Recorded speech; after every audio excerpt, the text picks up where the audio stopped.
É verdade que o Brasil vai ficar inabitável em 50 anos? Você acredita mesmo nisso? Essa semana rolou muito sobre essa história e nós vamos descobrir agora um pouquinho no nosso canal. Peço que você compartilhe, curta e siga nas nossas redes sociais para que mais pessoas possam ver esse conteúdo.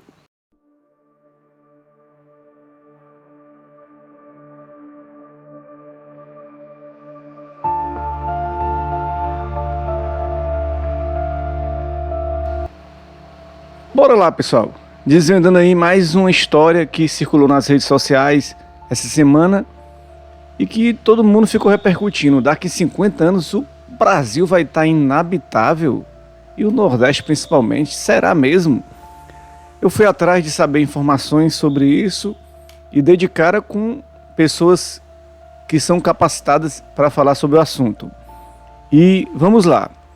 Um artigo publicado em 2022 pela Administração Nacional da Aeronáutica e Espaço dos Estados Unidos, a NASA, chamado, abre aspas, quente demais para lidar com as mudanças climáticas podem tornar alguns lugares quentes demais para viver, fecha aspas. O texto comenta um artigo, abre aspas, The Image of Weight and Humidity to Severity for Human Tolerance, fecha aspas, de 2020 da Science Advance. Ela não cita o Brasil. Esse artigo aqui é um artigo, vamos lá, um artigo de 2020 que foi repercutido em 2022 pela NASA, mas esse artigo ele não cita o Brasil. O nosso país figura apenas no mapa global de eventos de calor úmido extremo observado. É um artigo, se for ver, com vários gráficos, com vários estudos, falando sobre como pode ficar a temperatura da Terra em alguns anos, né? E se você for analisar quantos artigos científicos, matérias foram publicados, algumas conseguiram realmente comprovar que foi extinta algumas partes da natureza, alguns animais, alguma flora, alguma fauna, foi inabitável algum lugar, mas não podemos ser fatalistas, vamos ser pé no chão. O que pode acontecer é o seguinte, alguns lugares no Brasil que podem registrar eventos que ultrapassam os 35 graus centígrados de temperatura do bulbo úmido nas próximas décadas. Mas segundo Karina Lima, abre aspas, não quer dizer que o país inteiro se tornará inabitável e nem que os eventos durante o ano todo acontecerão. Nem se sabe a duração do evento, fecha aspas. É apenas um estudo citado, um estudo, né? Aí eu falei, você deve ter percebido que eu falei bulbo úmido, né? O que é bulbo úmido? É uma espécie de termômetro que relaciona calor e umidade e que também serve para a medida que verifica o estresse térmico. Como é que está a sensação térmica daquele espaço, né? O estresse térmico daquele lugar, né? Karina Lima, que é doutoranda em climatologia pela Universidade Federal do Rio Grande do Sul, explica, abre aspas, a partir de uma certa temperatura do ar, precisamos regular nossa temperatura interna, né? Nossa temperatura interna. E, no caso, eliminando o calor pela transpiração. Mas o suor precisa evaporar. E um ambiente muito úmido dificulta a evaporação. Quanto mais alta a temperatura de bulbo úmido, menos pessoas conseguem se resfriar. Isso desencadeia desidratação e afeta os órgãos, em particular o coração, o que pode propiciar muitas mortes no caso dessa equação calor e umidade, né? Quanto maior a umidade, as pessoas não vão conseguir evaporar, transpirar aquele calor através do suor, vai ficar mais difícil para as pessoas viverem, né? O que é que o Brasil tem a ver com esse artigo de 2020, né, do Cole Raymond?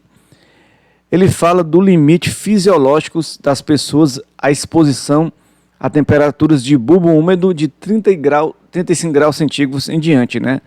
As conclusões são que várias regiões podem passar a exceder esse limite. em menos de 2,5 graus centígrados de aquecimento global, o limite ali, né? O Brasil é citado em destaque no rodapé. O Brasil só é citado no rodapé do artigo como áreas mais vulneráveis com relação ao limitado bulbo úmido nos últimos anos. Inclui o sul da Ásia, o Golfo Pérsico e o Mar Vermelho por volta de 2050 e o leste da China, partes do sudoeste e o Brasil até 2070. Então, a gente tem que analisar que o que se refere aqui é o bulbo úmido, né? O aumento da temperatura. Então, tem tudo a ver com a degradação ambiental, a ação humana do ser humano, né? Várias ações que o ser humano faz que atinge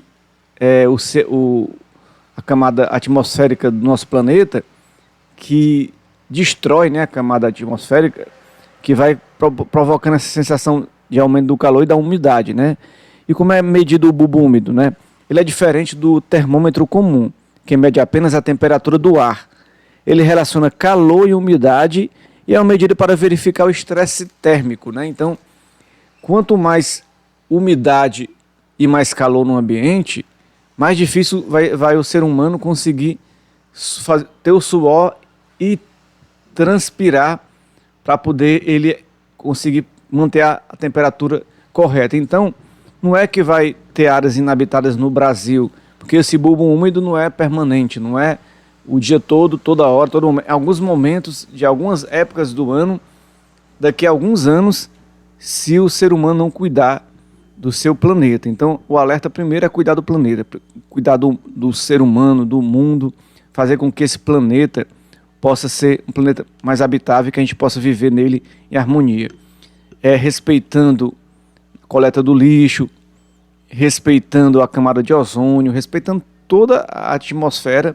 E eu vou deixar aqui embaixo alguns artigos que eu pesquisei, alguma matéria também, e até canais do YouTube interessantes sobre esse tema, que você pode pesquisar você mesmo também, se aprofundar e ter um pensamento consciente em relação à degradação ambiental, que pode nos atingir sim, não dessa forma fatalista que o país vai ficar inabitável, mas que a gente tem que cuidar e reverter processos que podem melhorar a nossa habitabilidade no planeta, aqui não só no Brasil, mas no mundo todo.